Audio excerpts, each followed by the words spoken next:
Boskangi Chivri February Shalmari wo Tripura Bar Council ni Chongbari Nani Thangai Tongo Kaichiba Achuk Thayo Kaichisa wo boat najaknai o Kaichisa Achuk Thayo Khorok Chibri Batainai ni boat rilainai 1671 voters ro আসন্ন বার কাউন্সিলের election 2026 সেটা হবে 14 তারিখে। বার কাউন্সিলের election হবে সকাল 9টা থেকে বিকেল 4টা পর্যন্ত ভোট হবে এবং এই ভোটের জন্য আগরতলা হাইকোর্ট প্রেমিসেসে 7টা বুথ হবে, 7টা পুলিং বুথ, এবং আগরতলার বাইরে মোট 8টা পুলিং বুথ হবে বিভিন্ন ডিস্ট্রিক্ট হেডকোয়ার্টার বা সাব ডিভিশন হেডকোয়ার্টারে, যেখানে 20-র অধিক ভোটার আছে। সেখানে মোট 8টা সেন্টারে ভোট হবে।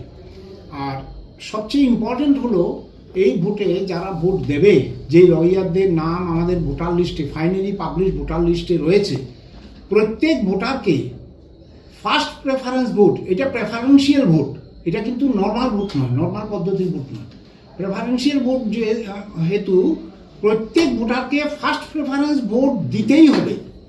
এবং ফার্স্ট প্রেফারেন্স ভোট যদি না দেয় তাহলে এই ব্যালট পেপারটা বাতিল হবে। আর ফার্স্ট প্রেফারেন্স ভোট একজনকেই দিতে হবে, এটা দুইজনকে দেওয়া বা একের অধিক দেওয়া চলবে না। আর প্রত্যেকটা ভোটারকে অ্যাটলিস্ট 5টা ভোট দিতেই হবে। মোট আমাদের 15টা সিট, 15টা সিটের মধ্যে একটা কোঅপ্ট করবে বার কাউন্সিল অফ ইন্ডিয়া, সেটা একটা সিটে ভোট হবেই না।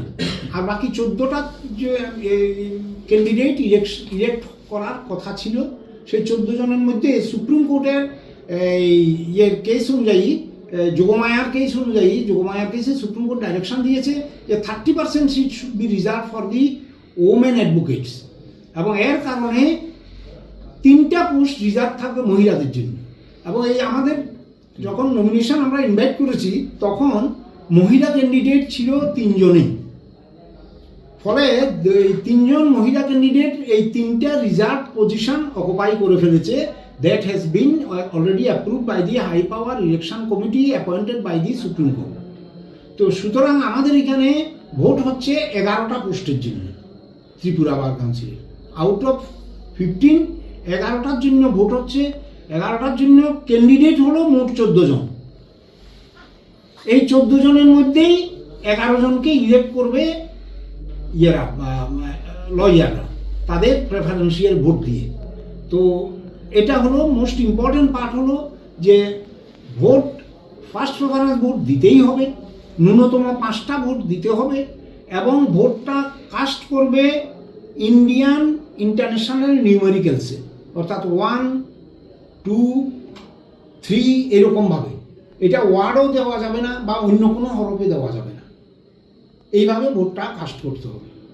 এবং ব্যালট পেপার একবারেই একজন ভোটারকে দেওয়া হবে। যদি that ballot paper is spoiled, কোনোভাবে নষ্ট করা হয়, তাহলে দ্বিতীয়বার কোনো ব্যালট পেপার কোনো ভোটারকে ইস্যু করা হবে না।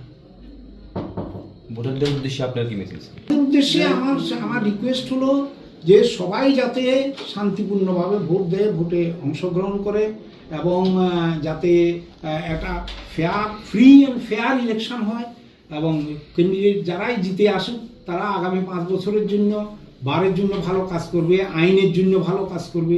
আমাদের স্টেটে তো আইনের শাসন চলে, সুতরাং আইনের শাসন যেহেতু চলছে, সুতরাং আইনের শাসনে যাতে সব দিক থেকে সহায়তা হয় সেই রকম একটা ভাইব্রেন্ট বার কাউন্সিল হোক, এটা ব্যক্তিগতভাবে আমি চাই, এবং সুপ্রিম কোর্টও এটাই চায়, বা হাই পাওয়ার ইলেকশন কমিটিও সেটার জন্য খুবই উদ্গ্রীব আর কি। আমার সঙ্গে প্রতিনিয়ত হাই পাওয়ার ইলেকশন কমিটির কনভারসেশন হচ্ছে, সবকটা যতটা ডিসিশন হচ্ছে আমরা সবকটা সেখানে পাঠাচ্ছি, ওনারা অ্যাপ্রুভ করছেন বা কোনো সাজেস্ট করছেন, এই পর্যন্তই।